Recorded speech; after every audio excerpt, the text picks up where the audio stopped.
آج انشاءاللہ 29ویں پارے کا کچھ خلاصہ اور کچھ تفسیر پیش ہوگی۔ اللہ تعالیٰ صحیح طرح سے کہنے کی، سننے کی، سمجھنے کی اور عمل کی توفیق عطا فرمائے۔ اس 29ویں پارے کی جو ابتدا ہے سورہ ملک سے ہوتی ہے۔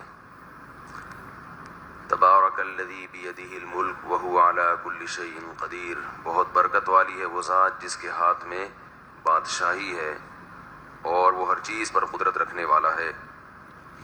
الذی خلق الموت والحیات لیبلوکم ایکم احسن عملا، بہت اہم آیت ہے کہ اس نے موت اور زندگی کو پیدا کیا تاکہ تمہیں آزمائے کہ تم میں سے بہتر کون ہے۔ اس میں بھی اللہ نے انسان کی پیدائش کا مقصد بیان کر دیا۔ اگر صرف حیات ہوتی، موت نہ ہوتی، تو اس کا مطلب یہ ہوتا کہ امتحان تو ہے مگر لگا دی۔ آپ جب سفر پہ جا رہے ہو تو آگے کھائی نظر نہیں آتی تو لکھا ہوتا ہے خبردار آگے گہری کھائی۔ اسپیڈ بریکر نظر نہیں آتا، لہذا اسپیڈ بریکر کا ایک نشان ہوتا ہے، اس لیے کہ جب وہ چیز نظر آئے گی تو پھر فائدہ، اسپیڈ بریکر جب قریب آ جائے گا تو بریک لگانے کا موقع نہیں ہوگا، لہذا پہلے علامات ہوتی ہیں۔ تو جب اللہ تعالیٰ جنت اور جہنم دکھا دیں گے تو پھر ایمان کا موقع ختم ہو چکا ہوگا، لہذا اس سے پہلے نشانیاں رکھی ہیں۔ تو وہ نشانیوں کا تذکرہ ہے۔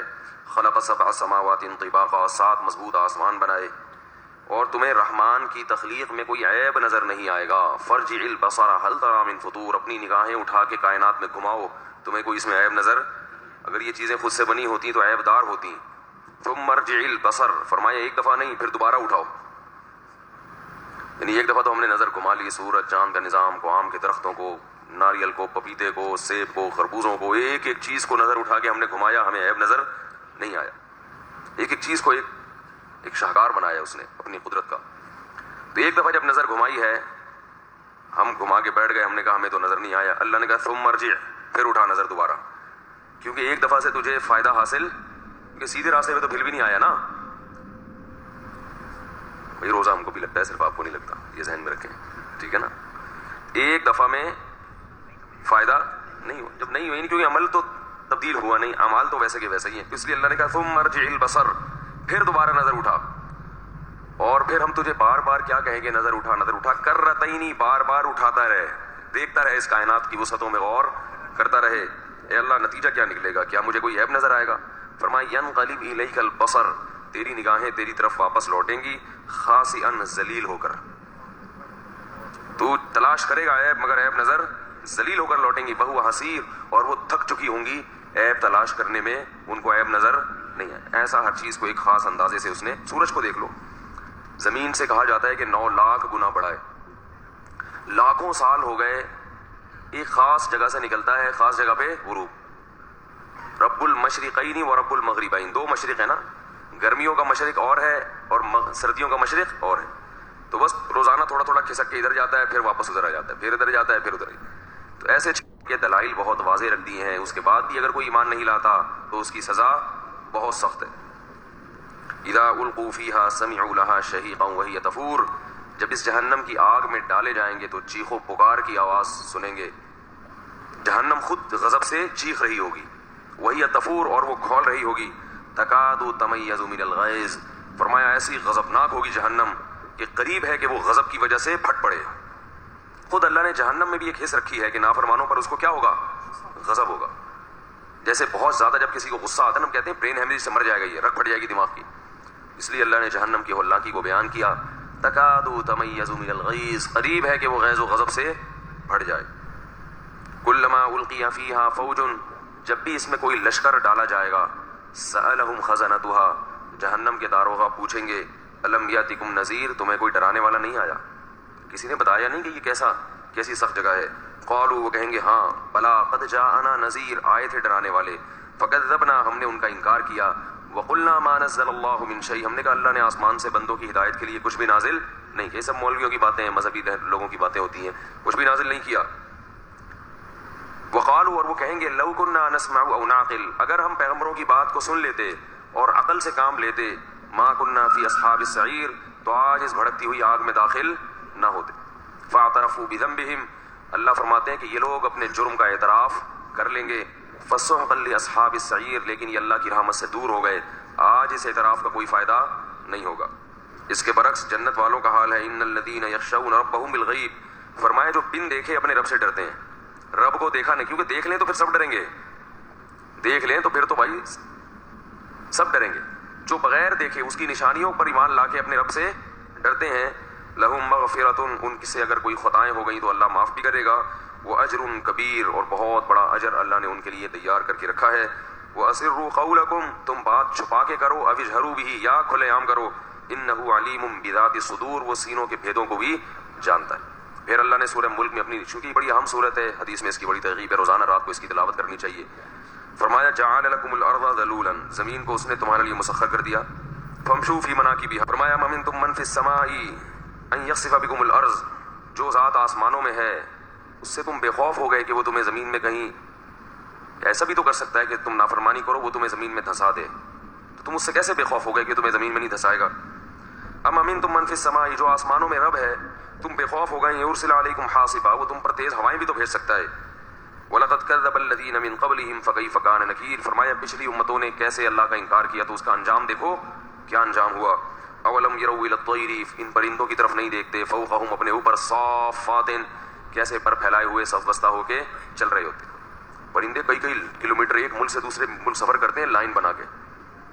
اور یہ جو بعض پرندے ہیں نا، ہم نے خود دیکھا ہے، یہ ایسے وی کی شکل میں سفر کرتے ہیں تاکہ ہوا کو کاٹ سکیں.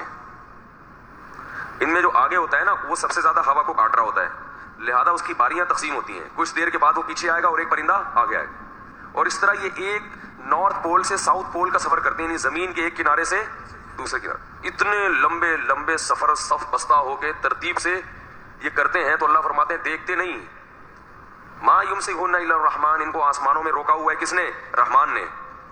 تو یہ اللہ کی قدرت ہے، یہ سب چیزیں خود بخود نہیں ہو جاتی. امن ھذا الذی یرزقکم ان امسک رزقا، فرمایا بتاؤ اگر وہ رزق روک لے، بارشیں روک لے، تو کون ہے جو بارشوں کو جاری کرے تمہیں رزق دے. اور افمن یمشی مکبا علی وجہہ، فرمایا بتاؤ ان دلائل سننے کے بعد بھی بھلا وہ شخص سیدھے راستے پہ چل رہا ہے، وہ شخص صحیح ہے جو سیدھے راستے پہ چل رہا ہے، یا وہ ہے جو چہرے کے بل الٹا چلتا چلا جا رہا. ان نشانیوں کو چھوڑ کے پھر بھی نہ اللہ پہ ایمان لاتا ہے نہ اپنے اعمال کی اصلاح کرتا ہے، ان دونوں میں سے کون بہتر ہے؟ پھر یہاں اس صورت کے آخر میں اللہ نے قیامت کا تذکرہ کیا کہ یہ کہتے ہیں کہ قیامت کب آئے گی. ان سے کہہ دیں کہ اس کا علم اللہ کے سوا کسی کے پاس نہیں، لیکن جب آئے گی تو جہنم کو دیکھ کر ان لوگوں کے چہرے سیاہ ہو جائیں گے اور کہا جائے گا ھذا الذی کنتم بہ تدعون، یہی چیز ہے جس کو تم پکارا کرتے تھے کہ کب آئے گی کب آئے گی. پھر فرمایا کہ قل ارأیتم ان اصبح ماؤکم غورا، یہ جو پانی زمین میں جا کے ایک جگہ پہ بریک لگا کے رک جاتا ہے. عجیب بات دیکھیں، بارشوں سے پانی آتا ہے زمین میں، جاتا ہے جاتے جاتے ایک جگہ پہ، حالانکہ جانا تو چاہیے نیچے چلا جائے. بھائی جب زمین جذب کر رہی ہے تو جائے جائے جائے، لیکن کیا کہا ایک جگہ جا کے وہ پانی رک جاتا ہے تاکہ لوگ نکال سکیں. اللہ فرماتے ہیں اگر یہ اور گہرا ہو جائے فمن یاتیکم، تو کون ہے جو تمہارے لیے صاف پانی نکال کے لائے گا. تو کیسا اللہ نے نظام بنایا کہ آسمان کا پانی زمین میں جا کے ایک جگہ پہ رکتا ہے تاکہ انسان کی دسترس میں ہو، انسان اس پانی کو کھینچ کے نکال سکے. اس کے بعد سورہ نون ہے، قلم ہے، اس میں اللہ نے قلم کی قسم اٹھائی اور فرمایا کہ اے نبی آپ مجنون نہیں ہیں، کیونکہ یہ کہا کرتے تھے معاذ اللہ یہ مجنون لوگوں کی ایسی باتیں نہیں ہوتی. تو قلم گواہی دے گا، کیونکہ قلم سے نبی کے بارے میں اتنا کچھ لکھ دیا گیا ہے، یہ قلم بتائے گا کہ مجنونوں کے بارے میں اتنا کچھ لکھا نہیں جاتا، مجنون کی باتوں کو ایسا نوٹ نہیں کیا جاتا. پھر اس میں اللہ نے باغ والے کا قصہ سنایا ہے کہ باغ کٹنے کا وقت آیا تو انہوں نے کہا کہ کوئی غریب مسکین قریب نہ پھٹکنے پائے، کیونکہ غریب لوگ جب بھی فصل تیار ہوتی ہے تو غریب کشکول لے کے آ جاتے ہیں. تو آخرت کے منکر تھے، کوئی غریب نہیں آنا چاہیے. تو اللہ نے کیا کیا کہ جب باغ کٹنے سے پہلے ایک ہوا بھیجی اور اس نے پورا باغ کو ختم کر دیا. تو وہ سب مل کے کہنے لگے کہ یہ کس نے کیا ہے؟ بھائی اللہ نے کیا، اور یہ ہمارے گناہ کی سزا ہے. تو اس میں ہمیں یہ بتایا گیا ہے کہ جب تمہیں کوئی چیز ملا کرے تو اس میں غریبوں کا حق رکھا کرو. اس لیے شریعت میں حکم ہے جب فصل کٹے گی تو غریبوں کو کتنا جائے گا؟ اس میں سے عشر جائے گا. اگر وہ زمین ایسی ہے کہ خود سے سیراب کر رہے ہیں تو نصف عشر جائے گا، اور اگر آسمان سے پانی سے سیراب ہو رہی ہے تو کیا جائے گا؟ عشر. تو یہ اللہ نے اسے رکھا کہ اس میں اللہ نے جب تمہیں اتنی نعمتیں دی ہیں تو اس میں غریبوں کا حق نکال کے، لیکن یاد رکھو غریبوں کو دینا چاہیے. ابھی میں آ رہا تھا نا، درد نہیں ہے، شریعت جس کو ضرورت آتی ہے بھائی آپ کو سر چھپانے کی جگہ، رات کو سونے کی جگہ، چار دیواری ہے تو آپ کی ضرورت پوری ہو گئی. باقی سب غریبی ہے، باقی سب کیا ہے؟ غریبی ہے. مل جائے ٹھیک ہے، نہیں ملے چل تو بھی ٹھیک. تو اس لیے میں کہہ رہا ہوں دو زکوٰۃ کس کو دو؟ غریبوں کو. تو پہلے دیکھ لیا کرو کہ غریبی ہے کہ نہیں ہے، پلاٹ تو نہیں ہے اس کے پاس کوئی پراپرٹی اضافی جو استعمال میں نہ ہو. سونا چاندی تو نہیں رکھا ہوا, سونا رکھا ہوا ہے آڑے وقت کے لیے. ایک خاتون آئی ہمارے گھر میں, میری والدہ سے کہنے لگی وہ زکوٰۃ. میں نے کہا ان کے پاس تو سونا ہے, انہوں نے خود بتایا کہ سونا ہے. میری والدہ نے پوچھا بھائی آپ کے پاس تو سونا ہے تو زکوٰۃ تو نہیں لگی؟ انہوں نے کہا وہ تو آڑے وقت کے لیے رکھا ہوا ہے. تو کس کے لیے رکھا ہوا ہے؟ تو آڑا وقت آ گیا نا بھائی. جب آپ زکوٰۃ مانگنے آئی ہو تو اس کا مطلب آپ پر زکوٰۃ تو ان لوگوں کے لیے جو آڑے وقتوں میں ہیں, ان کو آڑے وقت سے نکالا جائے. تو کیسے آڑے ترشے لوگ ہیں جو آڑے وقت کا انتظار کر رہے ہیں سونا رکھے. میں نے کہا یہ آڑے وقت آ گیا ہے, اب سونا بیچو. اپنا آڑا وقت جیسے ہی ختم ہوگا آڑا وقت سیدھا ہوگا انشاءاللہ. پھر آڑا وقت آیا اور آپ کے پاس کچھ نہ ہوا تو پھر ہم کیا کریں گے؟ زکوٰۃ سے آپ کے ساتھ تعاون کریں گے. ابھی فی الحال زکوٰۃ ان لوگوں کے لیے جو آڑے وقت میں آ چکے ہیں اور ان کے پاس آڑے وقت کو دور کرنے کے لیے سونا نہیں ہے. تو ایسے لوگ بھی ہیں دنیا میں. تو یہ اللہ نے یہاں حکم دیا کہ پیداوار میں غریب کا حصہ ہونا چاہیے, کیونکہ یہ اللہ ہے, اللہ چاہے تو تمہارے کھیتوں کو ویران بھی کر سکتا ہے. اس کے بعد سورہ الحاقہ ہے. سورہ حاقہ میں قیامت کی ہولناکیوں کو بیان کیا گیا اور اس میں جنت کا تذکرہ بھی کیا گیا. کلوا واشربوا ہنیئا بما اسلفتم فی الایام الخالیہ. جن کا اعمال نامہ دائیں ہاتھ میں دیا جائے گا ان کو کہا جائے گا کہ رج کے اس جنت سے کھاؤ. قطوفها دانیہ. درختوں کے جو پھل ہیں اتنے کثرت سے ہوں گے کہ پھل زمین کو چھو رہے ہوں گے. جب درخت میں پھل بہت زیادہ ہوتے ہیں تو ٹہنیاں بوجھ سے زمین کی طرف لٹکی ہوئی ہوتی. دیکھو اللہ تعالیٰ پیٹیوں میں بھی ہمیں پھل جنت میں پہنچا سکتے تھے. اللہ کہتے 3 پیٹیاں وہ تہجد والوں کے لیے ادھر کر دو, نکال دو خربوزے کی. وہ روزے دار ہیں ان کے لیے جو ہے وہ سیب کی 4 پیٹیاں ادھر. اللہ نے پیٹیاں نہیں رکھی جنت میں, درخت بنائے ہیں, کیونکہ باغ سے درخت سے پھل توڑ کے کھانے کا مزہ چور ہے. اور وہ خوبصورت بھی لگتا ہے بڑا. میں تو گیا ہوں کوئٹہ میں, وہاں میں نے باغات دیکھے نا انگور کے, اس سے اندازہ ہوا کہ ایسا انگور تو اسی یہ جو گچھے لٹکے ہوئے ہیں نا یہ انگور. سیب اتنے خوبصورت, گولڈن سیب جو ہے نا ایسے خوبصورت وہ لٹکے ہوئے لگتے ہیں درخت کے اوپر, بڑا پیارا منظر لگتا ہے وہ. تو اللہ نے جنت میں سیب کی پیٹیاں نہیں رکھی, سیب کے درخت رکھے ہیں. آم کے, آم یہ تذکرہ تو نہیں ملتا جنت میں سیب اور آم کا, پھلوں کا ملتا ہے. وہ فواکہ کثیرہ, بہت سارے پھل ہوں گے, تو ظاہر ہے اس میں سارے پھل ہوں گے. اور جو اہل نار ہیں جن کو اعمال نامہ بائیں ہاتھ میں دیا جائے گا وہ کہیں گے یا لیتنی لم اوت کتابی, کاش میرا اعمال نامہ مجھے نہ ملتا. ولم ادری ما حسابیہ, مجھے پتہ ہی نہ چلتا کہ میرا حساب کیا ہے, میرے اعمال کا نتیجہ کیا ہے. یا لیتہا کانت القاضیہ, کاش میری موت نے میرا کام تمام کر دیا ہوتا. مجھے زندگی نہیں چاہیے, مجھے کیا چاہیے؟ موت, ختم کر دیا جاتا مجھے. ما اغنی عنی مالیہ ہلک عنی سلطانیہ, نہ میرا مال میرے کام آیا نہ میری حکومت میرے کام آئی. خذوہ فغلوہ, اللہ فرماتے ہیں کہ حکم ہوگا اس کو پکڑو اور زنجیروں میں اس کو جکڑ دو. فی سلسلۃ ذرعها 70 ذراعا, 70 گز لمبی لمبی زنجیروں میں اس کو جکڑ کے فسلکوہ, اس کو آگ کے اندر داخل کر دو. انہ کان لا یؤمن باللہ العظیم, کیونکہ یہ اللہ پر جو عظمت والا رب ہے اس پر ایمان نہیں رکھتا تھا. ولا یحض علی طعام المسکین, نہ اللہ کے حق کا خیال نہ مخلوق کا.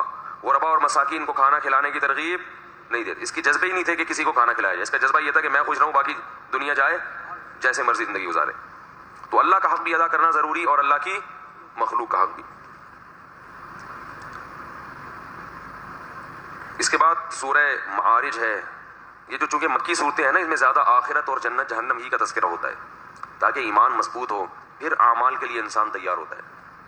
جب ایمان ہی نہیں ہوگا جنت جہنم پہ اللہ کی قدرت پہ, پھر اعمال کو کون فالو کرے گا بھائی؟ کہیں گے کیا فائدہ ایسے اپنے آپ کو مصیبت میں ڈالیں ہم.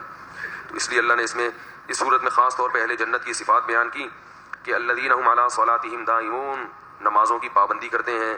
فی اموالہم حق معلوم للسائل والمحروم, ان کے اموال میں مانگنے والوں کا جو مستحق ہیں ان کا بھی اور محروم لوگوں کا حق ہوتا ہے. کیا مطلب؟ ہمارے مال میں اللہ کی مخلوق کا باقاعدہ حصہ ہے, لہذا یہ احسان نہیں ہے جو ہم ان کو دے رہے ہیں, حق ہے کہ بھئی اللہ نے ہمیں دیا اس لیے ہے, ہماری ضرورت سے زیادہ اس لیے دیا تاکہ ہم دوسروں کا خیال کریں. تو یہ اللہ نے اس لیے زیادہ دیا ہے.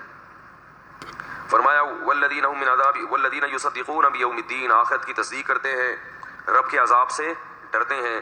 اور لفروجہم حافظون, اپنی شرمگاہوں کی حفاظت کرتے ہیں, زنا سے بچتے ہیں. الا علی ازواجہم, اپنی خواہشات صرف اپنی بیوی اور باندی کا رواج ختم ہے, صرف اپنی بیویوں سے پوری کرتے ہیں. اس کے علاوہ فمن ابتغى وراء ذلک, جو بیوی کے علاوہ کوئی بھی راستہ اختیار کرے گا, اتنے اپنی خواہشات کو پورے کرنے کے حرام راستے, بد نظری ہے, فحش فلمیں ہیں اور معلوم نہیں کیا کیا ہے, تو یہ تمام راستے اللہ نے کیا کر دیے؟ حرام کر دیے. فرمایا کہ یہ لوگ حدود کو توڑنے والے ہیں. فرمایا کہ ہاں جو اپنی زوجات پر اکتفا کرتے ہیں فإنہم غیر ملومین, یہ قابل ملامت. بولو بھائی, تو اگر کوئی شادی کر رہا ہو صرف خواہش پوری کرنے کے لیے تو وہ قابل ملامت. بہت سے لوگ شادی کرتے ہیں دوسری, پہلی میں تو لوگ ملامت نہیں کرتے, اس میں ساری بیویاں داخل ہیں, چاہے پہلی ہو, دوسری ہو, تیسری ہو, چوتھی ہو, اسی وجہ سے فقہاء نے لکھا ہے کہ اگر ایک آدمی 4 بیویاں صرف مزے اڑانے کے لیے رکھتا ہے کہ میں حلال لذتیں حاصل کروں گا, لیکن حقوق پورے کرنے کا ارادہ ہو, تو اس کو ملامت کرنا جائز؟ بولو بھائی, سب بولو. نہیں, کیونکہ ہم لوگ فنڈر بننے کی کوشش نہ کریں. اللہ اس کے رسول سے آگے نکلنے کی کوشش, کیا چیز عیاشی ہے کیا عیاشی نہیں ہے, یہ اللہ اس کے رسول نے ہمیں بتا دی. لڑکیوں سے حرام دوستی یہ عیاشی ہے, حرام ہے. اور اگر آپ نکاح کرتے ہو 4 خوبصورت 16 سال کی جوان لڑکیوں سے شادی کرتے ہو صرف اس نیت سے کہ مزے اڑاؤں گا, میں بہت کلیئر بات کر رہا ہوں, صرف اس نیت سے کہ کیا کروں گا, مزے اڑانے کے لیے, اور کوئی نیت نہیں ہے, قرآن کی اس آیت کی روشنی میں بالکل جائز ہے. سمجھ میں آ رہی ہے؟ ہاں, ایک سے زیادہ شادی کرنی ہے تو عدل ضروری ہے, یہ اللہ نے پہلے بتا دیا. تو اگر ایک آدمی ارادہ کرتا ہے میں 4 کے حقوق پورے کروں گا, میں ان کے جو رعایت کروں گا, ان کے ساتھ اچھے اخلاق کا معاملہ کروں گا, ان کی جو ذمہ داریاں ہیں وہ میں پوری کروں گا, نان نفقہ پورا دوں گا, تو اس کے بعد اگر وہ کرتا ہے صرف خوبصورتی کی بنیاد پہ بھی کسی سے شادی کرتا ہے تو یہ بالکل اسلام میں جائز ہے. بعض صوفی مزاج لوگ نا اس کو عیاشی سمجھتے ہیں. ایک صاحب بیان میں کہنے لگے, صوفی صاحب ہیں, وہ کہنے لگے کہ ایک آدمی کو اپنی جو ہے نا عشق ہو گیا دفتر میں کسی لڑکی سے, اب اس سے دوسری شادی کر رہا ہے. اب یہ دیکھو, حرام مزوں کو حلال کرنے کے لیے نکاح کا سہارا لیا جا رہا ہے, تو یہ کوئی بات ہے بھائی وہ دوستی اور عشق غلط ہے, اس کا جائز طریقہ کیا ہے, نکاح ہے. نبی صلی اللہ علیہ وسلم کی صحیح حدیث ہے, لن تری للمتحابین مثل النکاح, 2 محبت کرنے والوں میں نکاح سے بہتر عشق کا علاج کیا ہے, نکاح کر لو. نکاح ممکن نہیں ہے کیونکہ نکاح یک طرفہ نہیں ہوتا کہ وہ آپ نے کر لیا تو اگلا بھی کر لے گا, ضروری تھوڑی ہے کہ اس کو بھی عشق ہو. نکاح ممکن نہ ہو تو پھر علیحدگی, پھر جائز نہیں ہے اسے, اس کی طرف دیکھنا, اس کا خیال دل میں لانا. سمجھ میں آ رہی ہے بات؟ تو اصل راستہ کیا ہے, پہلے نکاح. تو یہ حدود ہیں, ان سے ہم تجاوز نہیں کر سکتے. اس لیے کوئی 2 کر رہا ہو 3 کر رہا ہو, لوگ کہتے ہیں بھائی ہو گیا, پتہ نہیں بریکنگ, حضرت کی بریکنگ ختم ہو گئی, ابھی دوسری کی. تو ہاں, لڑکی کو بہرحال کہا جائے گا کہ بھائی بلا وجہ یہ کام مت کرو, اپنی عمر کو دیکھو. لیکن اگر لڑکی اور اس کے والد راضی ہیں تو پھر مولانا شمس شیخوپوری صاحب نے کسی جوان خاتون سے نکاح کیا تھا, میں نے نکاح پڑھایا, میں یعنی نکاح میں بیان میں کرنے گیا تھا, لوگوں نے اتنی ملامت کی ہے, نمازیوں نے نمازیں چھوڑ دی ان کے پیچھے. مجھے کہنے لگے, لوگ کہنے ان کو دیکھو اس عمر میں کیا ہو گیا. وہ حالانکہ لڑکی والے خود پیچھے پڑھ کے انہوں نے دی تھی, لڑکی بھی راضی اور لڑکی کی باپ بھی راضی. تو میں نے پھر ان سے کہا, میں نے کہا ان لوگوں کو مل نہیں رہی ہے, اس لیے یہ کیا کر رہے ہیں آپ سے, وہ بیچارے شہید ہی ہو گئے اس غم میں, اتنا زیادہ ملامت. تو اس لیے اللہ نے بتا دیا فَإِنَّهُمْ غَيْرُ مَلُومِينَ, کہ بیوی کے ذریعے جو اپنی خواہش پوری کرتا ہے تو وہ قابل ملامت نہیں ہے. تو نکاح کو خواہش پوری کرنے کا راستہ اللہ نے یہ رکھا ہے کہ بھی نکاح کرو. میرے پاس کالز آتی ہیں نا, حضرت میرا میں عاشق ہو گیا, میں کہتا ہوں پیغام بھیج دو, ٹرائی کر لو. وہ کہہ رہے ہیں وہ ہو نہیں سکتی شادی. میں نے کہا جب نہیں ہو سکتی تو پھر غلط, ہو سکتی ہے تو ٹرائی کرنے میں کوئی حرج نہیں. تو فرمایا کہ والذین هم لأماناتهم وعہدہم راعون, اہل جنت کی صفات میں صرف یہی نہیں کہ وہ شادیاں کرتے ہیں, آگے ایک اور صفت بھی ہے کہ اپنی امانتوں کی اور اپنے عہدوں کا خیال کرتے ہیں, امانتوں میں خیانت نہیں کرتے اور ایگریمنٹ کو پورا کرتے ہیں. والذین هم بشہاداتہم قائمون, شہادتوں کو ٹھیک طریقے سے ادا کرتے ہیں. والذین هم علی صلاتہم یحافظون, نماز کا ذکر 2 دفعہ آیا, نمازوں کی حفاظت کرتے ہیں. فرمایا اولئک فی جنات مکرمون, یہ وہ لوگ ہیں جو باغات میں ہوں گے, مکرمون, اور ان کا اکرام کیا جائے گا. اس ایک غلام کو کھانا کھلایا جاتا ہے اور ایک مہمان کو, کھانا ایک ہی ہوتا ہے, غلام کے سامنے پلیٹ ایسے رکھ دی جاتی ہے اور مہمان کو عزت کے ساتھ کھلایا جاتا ہے. فرمایا عزت کے ساتھ جنت میں تمہارا اکرام ہوگا, اللہ تعالیٰ ہم سب کو مستحق بنائے. اس کے بعد سورہ نوح ہے کہ نوح علیہ السلام نے قوم کو کس طرح سمجھایا, پھر تنگ آ گئے, کہا کہ اللہ میں نے دن میں بھی سمجھایا قوم کو, رات کو بھی دعوت دی, یہ مجھے دیکھ کے اپنے کانوں میں انگلیاں ڈرو. میں ان سے کہتا وہ رب آسمان سے پانی برساتا ہے اور اس نے سورج بنایا اور چاند بنائے, دیکھو اس کی طرف دعوت دے رہا ہوں, مگر قوم نہیں مانی. تو سمجھا کے تھک گئے. پھر نوح علیہ السلام نے بددعا کی اور کہا کہ لا تذر علی الارض من الکافرین دیارا, اے اللہ زمین پہ کافروں کا ایک گھر بھی باقی نہ چھوڑ. ان تذرہم یضلوا عبادک, تو چھوڑے گا تو جو ایمان لائے ہیں نا یہ ان کو بھی خراب کریں گے. ولا یلدوا الا فاجرا کفارا, اور اولادیں بھی ان کی کافر ہی پیدا ہوں گی, جہنمیوں ہی کو پیدا کریں گے. یہ ان پر یعنی جو مسلمان ہیں ان پر بھی رحم کا تقاضا ہے کہ ان کو ہلاک کیا جائے, اور ان کی آگے ہونے والی نسل پہ بھی رحم کا تقاضا ہے کہ اس کو پیدا نہ ہونے دیا جائے.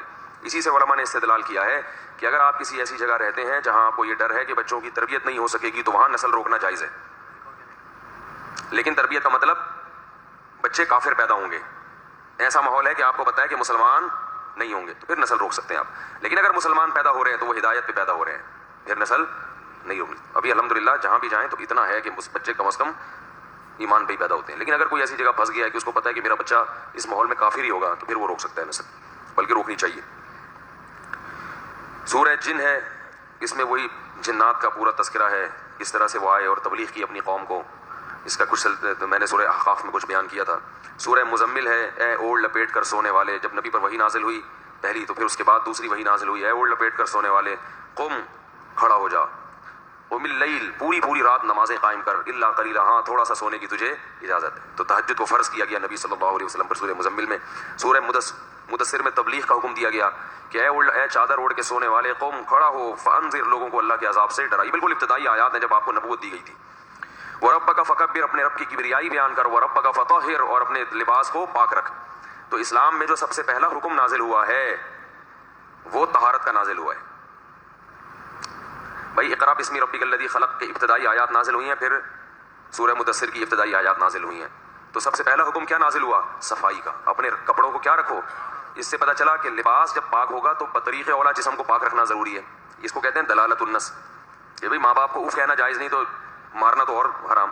تو جب لباس پاک رکھا جائے گا تو اس میں جسم کی بھی طہارت آ گئی اور لباس کی بھی طہارت آ گئی. اس کے بعد سورہ قیامہ ہے. اس میں اللہ نے بتایا کہ لوگ کہتے ہیں کہ ہم مردوں کو کیسے زندہ کریں گے. قادرین علی ان نسوی بنانا، فرمایا انگلیوں کے پوروں کو بھی ٹھیک کر سکتے ہیں ہم. انگلیوں کے مردے کو جب مٹی ہو گیا نا، ختم ہو گیا، دوبارہ زندہ کر کے جو ٹھپا لگائے گا تو وہی شکل بنے گی جو نادرہ میں بن رہی ہے. ایسا ٹھیک کر سکتا ہوں میں. سورہ دہر ہے. سورہ دہر میں بھی جنت کا تذکرہ، بہت خوبصورت نقشہ کھینچا ہے اللہ نے اس صورت میں جنت کا. اذا رأیتہم حسبتہم لؤلؤا منثورا. جنت میں جو خدمت کرنے والے نوجوان ہوں گے، خوبصورت بچے ہوں گے، اتنی کثرت سے ہوں گے اور اتنے پیارے ہوں گے کہ جب تم ان کو دیکھو گے ایسا لگے گا جیسے تسبیح کے خوبصورت دانے ٹوٹ کے بکھر گئے ہوں. ایسے خوبصورت بچے خدمت کے لیے جنت میں. دیکھو حالانکہ اتنی سائنس نے ترقی کر لی ہے کہ خدمت کی ضرورت نہیں، بٹن دباؤ ہر چیز آ جاتی ہے نا، لیکن جو نیچر ہے نا وہ انسان کی تبدیل نہیں ہوتی ہے. بٹن سے کام لینے میں مزہ نہیں آتا. جو خادموں سے، نوکروں سے، اس میں ایک انسان کا ایک روب ہوتا ہے اور عزت ہوتی ہے. یہ 29ویں پارے کی کچھ آیات تھیں. اللہ تعالیٰ سے دعا ہے کہ اللہ تعالیٰ ہم نے جو کچھ پڑھا سنا، اللہ اس پر ہم سب کو عمل کرنے کی توفیق عطا فرمائے.